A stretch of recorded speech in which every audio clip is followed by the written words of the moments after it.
Hello everyone, I am सुगम। Welcome back. तो कैसे हो आप सब? आई होप आप सब अच्छे होंगे। स्वागत है आप सभी का आपके अपने एसपी स्टडी यूट्यूब चैनल पर। तो गाइस, आज हम आपके लिए लेकर आए हैं जो आपका चैप्टर 4 है, रासायनिक बलगति। तो उस चैप्टर में आपके जितने भी इम्पोर्टेंट क्वेश्चन हैं वो सारे क्वेश्चन आपको इस वीडियो में मिलने वाले हैं। तो देखिए, ये चैप्टर इम्पोर्टेंट है। इस चैप्टर से क्वेश्चन हर बार बोर्ड एग्जाम में आते हैं, तो इस चैप्टर को आप अच्छे से समझिए। ठीक है, जितने भी आपके इम्पोर्टेंट टॉपिक हैं वो सारे टॉपिक आपको इस वीडियो में हम कवर करा देंगे। तो यहाँ पर देखिए, बहुविकल्पीय प्रश्न देख लीजिए कौन कौन से इस चैप्टर से आपके आ सकते हैं। तो देखिए बेटा, पहला मैंने यहाँ पर आपका जो बहुविकल्पीय प्रश्न है वो लिया है यहाँ पर कि शून्य कोट की अभिक्रिया के लिए वेग स्थिरांक की इकाई यानी मात्रक है। ठीक है, तो देखिए ऑप्शन आपको इस तरह से मिलेंगे, मोल लीटर समय, मोल लीटर समय इस तरह से मोल। तो ये आपका जो सही ऑप्शन है और ये भी आपका दिया जाएगा मोल सेकेंड। तो देखिए यहाँ पर जो सही ऑप्शन है वो आपका ये हो जाएगा सी नंबर। ठीक है, अब इसके बाद देखिए जो आपका नेक्स्ट है वो मैंने यहाँ पर लिया है। अच्छे से पूरे चैप्टर को समझिए, एक बार आपको देखिए देखना है और जो मैं आपको बताऊँ वो आप अपनी कॉपी पर भी नोट करते चलिए। अच्छे से इस चैप्टर को आप कभी भी नहीं भूलोगे, इस तरह से आप यहाँ पर पढ़िए, अच्छे से समझिए सिर्फ। तो देखिए आप कभी भी नहीं भूल पाओगे। जितने भी क्वेश्चन हैं दोबारा दो बार आपको मैं पढ़ाऊँगी कि अच्छे से आपको क्लास में ये सारे क्वेश्चन याद हो जाएँ। ठीक है, अब यहाँ पर देखिए जो आपका नेक्स्ट विकल्प है वो मैंने यहाँ पर लिया है कि प्रथम कोट की अभिक्रिया में अर्ध भाग के पूर्ण होने में लगा समय यानी T1/2 कितना होगा। ठीक है, तो ऑप्शन आपके यहाँ पर देखिए इस तरह से दिए गए, उसकी प्रारंभिक सांद्रता पर निर्भर करता, मतलब किस पर निर्भर करता है, या फिर उसकी प्रारंभिक सांद्रता के व्युत्क्रमानुपाती है, या फिर उसकी प्रारंभिक सांद्रता पर निर्भर नहीं करता है। तो ये वाला जो आपका ऑप्शन है यही ऑप्शन आपका राइट है। यहाँ पर उसकी प्रारंभिक सांद्रता के वर्गमूल पर निर्भर करता है, ये भी आपको ऑप्शन मिलेगा। तो सही ऑप्शन मैंने बता दिया, सी नंबर आपका इसमें सही ऑप्शन है। अब इसके बाद देखिए इस विकल्प को भी आप देख लीजिए कि यदि किसी प्रथम कोट की अभिक्रिया का 90% 90 मिनट पूर्ण हो, ठीक है, तो इसके 50% पूर्ण होने में लगने वाला समय होगा। यहाँ पर मैंने इसको हल करके आपको नहीं बताया, पर आपका सही ऑप्शन हो जाएगा 27 मिनट। ऑप्शन इस तरह से मिलेंगे 30 मिनट, 36 मिनट, 50 मिनट। तो सही ऑप्शन कौन सा होगा? 27 मिनट। अब इसके बाद जो आपका नेक्स्ट है वो मैंने यहाँ पर लिया है, पढ़िए इसको, कि शून्य कोट की अभिक्रिया के निम्नलिखित में से कौन सा सूत्र सही है। ठीक है, तो आपको देखिए कई ऑप्शन वहाँ पर दिए जाएंगे। तो यहाँ पर देखिए जो आपका सही ऑप्शन है वो आपका ये हो जाएगा। ठीक है, T1/2 अनुपाती ए, ये आपका सही है। अब यहाँ पर इसके बाद देखिए जो आपका नेक्स्ट प्रश्न है वो मैंने यहाँ पर लिया है कि अभिक्रिया के वेग से आप क्या समझते हैं, समझाइए। पेपर उठाकर देखना, कई बार क्वेश्चन आस्क किया गया है। तो इस चैप्टर में जो भी आपके महत्वपूर्ण टॉपिक है वो सारे टॉपिक मैं आपको इस वीडियो में बताऊंगी। ठीक है, तो पहले इसको तैयार कीजिए कि अभिक्रिया के वेग से आप क्या समझते हैं, समझाइए। तो देखिए इसका आंसर क्या हो जाएगा और इसका आंसर क्या होगा, यहीं पर आपको याद कर लेना है। देखिए वह दर जिस पर समय के साथ साथ, वह दर जिस पर समय के साथ साथ अभिकारक पदार्थों का सांद्रण परिवर्तित होता है, अभिक्रिया का वेग कहलाता है। ठीक है, वह दर जिस पर समय के साथ साथ अभिकारक पदार्थों का सांद्रण परिवर्तित होता है, अभिक्रिया का वेग कहलाता है।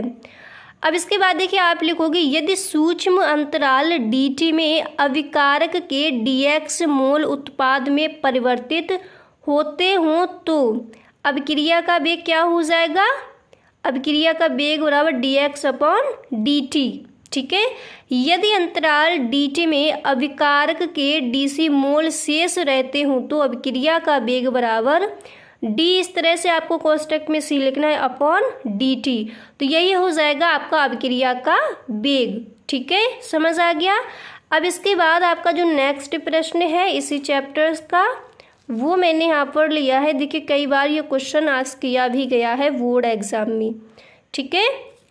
तो देखिए प्रश्न को पढ़िए कि शून्य कोटि की अभिक्रिया को उदाहरण द्वारा समझाइए। ओके, तो देखिए कैसे लिखोगे आप इसका आंसर, और इसका आंसर क्या होगा यहीं पर अच्छे से आपको याद करना है। समझिए इसको, वह अभिक्रिया जिसकी प्रकृति में अभिकारक के किसी भी अणु का सांद्रण परिवर्तित नहीं होता है, वह अभिक्रिया जिसकी प्रकृति में अभिकारक के किसी भी अणु का सांद्रण परिवर्तित नहीं होता है, अर्थात जिसका वेग अभिकारक के सांद्रण पर निर्भर नहीं करता, शून्य कोटि की अभिक्रिया कहलाती है। इसका व्यंजक भी हम आपको बताएंगे किस तरह से निकालते हैं, ठीक है।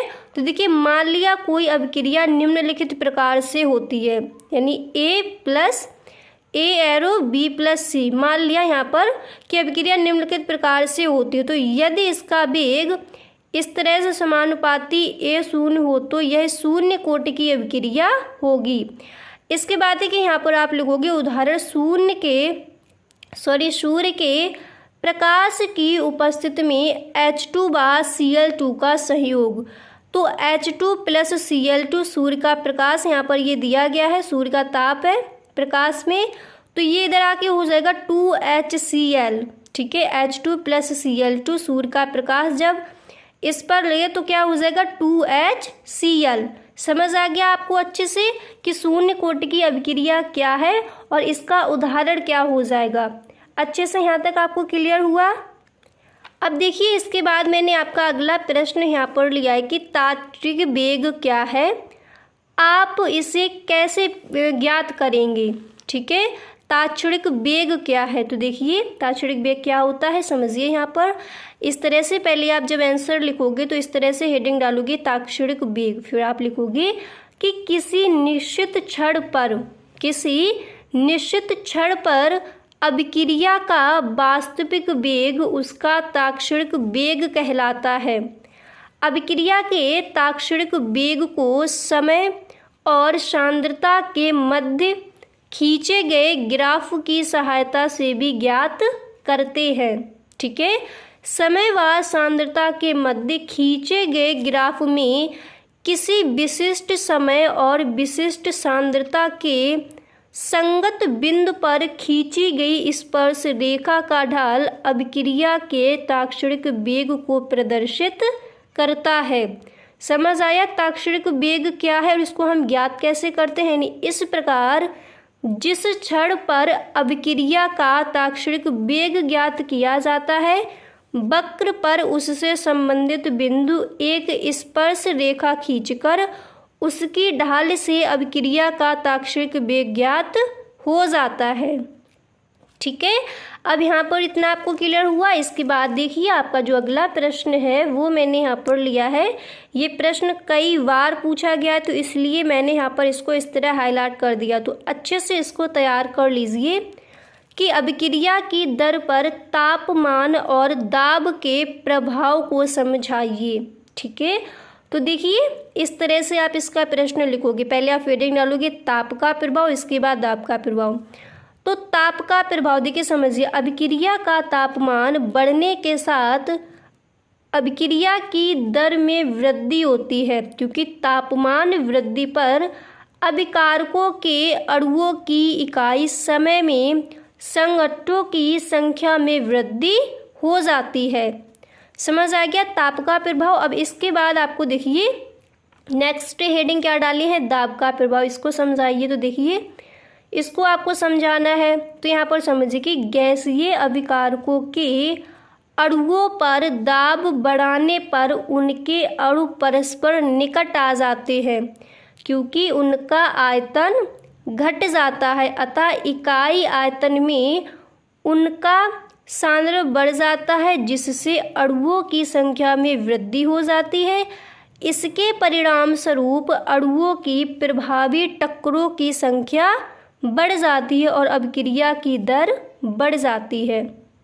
तो आई होप यहाँ पर आपको ये समझ आ गया होगा कि अभिक्रिया की दर पर तापमान और दाब के प्रभाव को आप किस तरह से समझा कर आओगे पेपर में। समझ आ गया यहाँ तक?